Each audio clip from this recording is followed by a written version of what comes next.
saya Nasya Sima dengan NPM 2551111. Di video ini saya akan membahas satu hal materi paling dasar namun sangat penting di dalam mata kuliah pengantar hukum Indonesia, yaitu sumber hukum Indonesia dan sistem hukum Indonesia.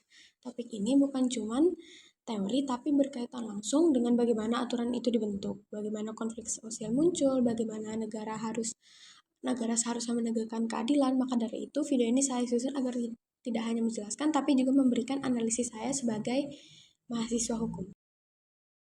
Selanjutnya, untuk pengertian umumnya, sebelum kita masuk lebih jauh, kita perlu memahami dulu nih gambaran sistem umum hukum di Indonesia itu secara formal itu bagaimana.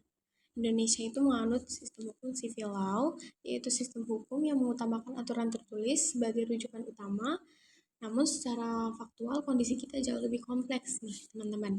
Indonesia itu adalah contoh nyata pluralisme hukum, di mana beberapa sistem hukum hidup berjalan secara bersamaan melalui hukum nasional atau hukum positif, hukum adat, hukum Islam, jurisprudensi, serta kebiasaan di masyarakat dan praktik di masyarakat secara langsung. Dalam teori hukum, sumber hukum itu dibagi menjadi dua jenis, teman-teman. Yang pertama itu ada sumber hukum formil. Ini adalah faktor-faktor yang membentuk isi hukum seperti nilai sosial masyarakat, adat istiadat, ajaran agama, kondisi politik, dan perkembangan ekonomi.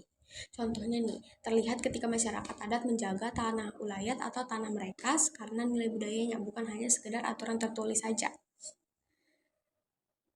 Yang kedua, ada sumber hukum formil. Ini adalah bentuk yang memberi kekuatan mengikat kepada suatu norma. Dasar hukumnya tercantum pada Undang-Undang Nomor 12 Tahun 2011 tentang Peraturan Pembukaan Perundang-undangan yang diperbarui melalui Undang-Undang Nomor 15 Tahun 2019. Hierarki peraturan Indonesia adalah ada 6 nih. Yang pertama ada Undang-Undang 1945, ada TAP MPR, ada Undang-Undang atau Perpu, ada peraturan pemerintah, ada peraturan presiden, dan ada peraturan daerah. Selain itu, putusan pengadilan juga merupakan sumber hukum yang sangat berpengaruh, terutama putusan Mahkamah Konstitusi yang bisa dibilang bersifat final dan tidak ada banding. Salah satu putusan penting adalah putusan Mahkamah Agung nomor 35 PPU strip X garing 2012 yang memutuskan bahwa hutan adat bukan bagian dari hutan negara. Putusan ini memperkuat posisi hukum adat sekaligus menunjukkan bahwa sumber hukum tidak selalu berasal dari undang-undang, tapi juga bisa berasal dari daerah, bisa berasal dari tradisi, atau bisa berasal dari wilayah-wilayah yang sudah ditempati oleh beberapa suku yang ada di Indonesia, tetapi dapat berkembang melalui interpretasi pengadilan.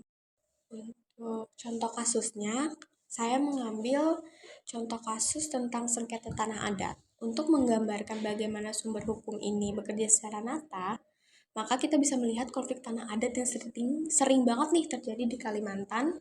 Masyarakat adat Dayak mengklaim tanah tertentu adalah tanah Dayak.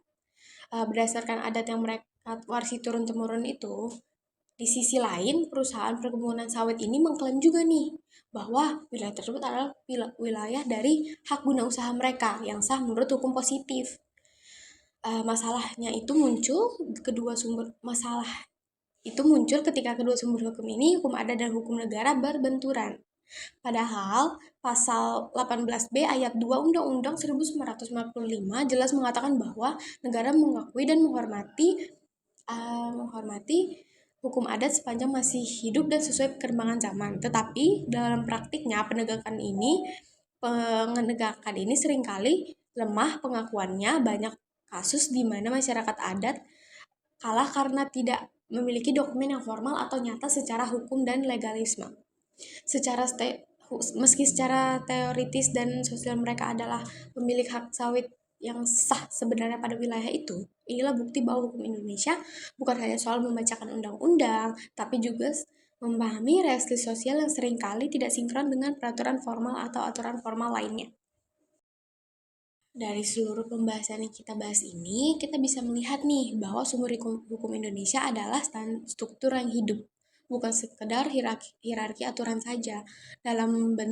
dalam bentuk oleh nilai masyarakat, diperjelas melalui peraturan dan ditegakkan melalui putusan pengadilan.